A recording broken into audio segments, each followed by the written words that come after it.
بدل حيسو مانتا waxa yaani maartay nala ku hayo waad arkaysaa waxaan ka rabnaa hadaad cadli tahay la taliyihii madaxweynaha aad tahay ninkii wadankaas hadba soo maamulaya ama u fariisanayayna aad tahay waxa nala ku sameeynayo ama nala ku sameeyay waad aragtaa dadka degan meeshaas waxaan leenahay dawladdu intay tilaabo qaadayso oo ka daba tagayso oo ayada laga mataqaanaa warkeedu soo noqonayo waxaan leenahay tilaabaha qaadina ha dhaqaaqina haleydin dilo intaas waaba leeyin dilahayaa waaba idin ku socdaa dilkuye oo adkaystaanu leenahay waxaan leeyahay meeshaas hadalka odayaashu ka hadleen oo gobolka Qorraxay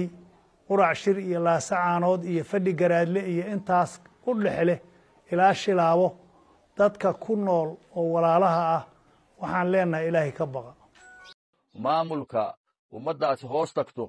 oo sida xaqdarrada lagu leenahay dadkii meeshaas deganaa in maamulku soo dhex galo oo wax ka bedelo oo wax ka qabto oo hawsha dhacday ka daba tago oo dadka gacan ku dhiglayaasha ah oo dadka iska leenahay dawladdu ka daba tagto sidaasaan maanta u qabanay shirkaan jaraa'id dadka degan meeshaas waxaan leenahay dawladdu intay tilaabo qaadayso oo ka daba tagayso oo ayada laga mataqaanaa warkeedu soo noqonayo waxaan leenahay tilaabaha qaadina xoolihii baa la baaba'sho la laayay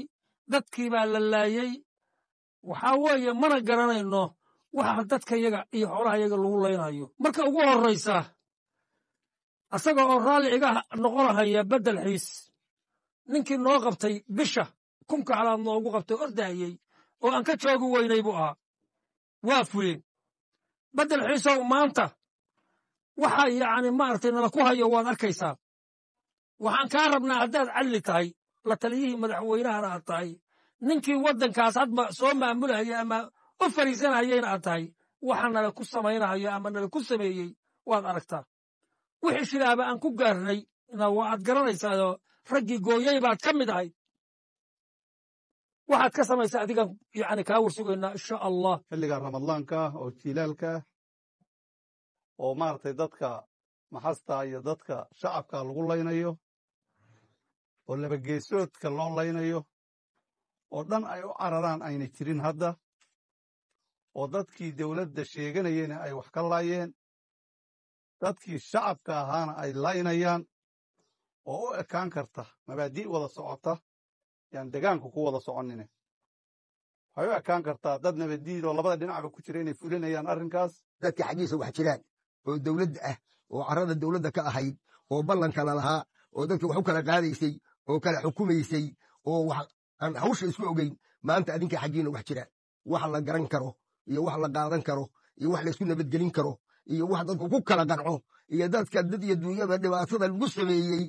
waxay kaga qancaan waxa meeshaas ka dhacay maanta adinka la inka dhowrahay waxaan leenahay beeraha sadow awalna waa dhiman jirteen haddana waa dhimateen hadda kadibna waa dhiman doontaan haddii ilaahay yidhaahdo samra dulqaata fadhiya wixii la qabta ha la arko dawlad baa carrada maxaan ku dhaha xukunta dawlad baan ka war sugaynaa dawladdiina waa lala hadlay aad iyo aad baa loola hadlay idinkuna intaas qaata sawirkaas qaata waxaan leeyahay meeshaas hadalka odayaashu ka hadleen oo gobolka Qorraxay qurac shir iyo laasacaanood iyo fadhi garaadle iyo intaas u dhexle ilaa shilaabo dadka ku nool oo walaalaha ah waxaan leenahay ilaahay ka baqa kuwa kale oo jira dhankan garasle waxaan leenahay ilaahay ka baqa qof muslima dhiiggiisa la daadiya lama ogola kan daadinaya wax u bannaan ma aha kan laga daadshay dhiiggiisa inuu dulqaataa la rabaa qof kaloo aan xaq qabin oo muslima inuu dilo ma bannaana waxaan leenahay dadka walaalaha ah ilaahay ka baqa in maaragtay la joojiyo fidnada ka dhacdhacaysa oo wararkeeduna soo gaarayaan gobolka Qorraxay gaar ahaan barigiisa iyo dilalka soo laalaabanaya waxaan ugu baaqaynaa dhinacyada hawshaas ay ka soo noqonayso dhexdooda inay ilaahay ka baqaan subxaanahu wa tacaala waxaa lagu jiraa xilli cibaado waxaa lagu jiraa Ramadaan waxaa lagu jiraa xilli kulul oo dadku maaragtay maxasta iyo dadka taagta yar iyo xoolihii iyo wixii oo dhanba ay dhibaataysan yihiin xilligii ilaahay subxaanahu wa tacaala qur-aankiisa soo dejiyey baa lagu jiraa oo bishii Ramadaan oo fadliga badnayd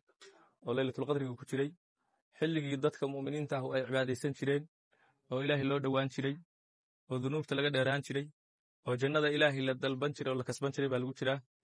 qof la dilo oo walaalkaa ah ilaahay subxaana wa tacaala wuxuu ka ballan qaaday qof mu'mina qofkii kas u dila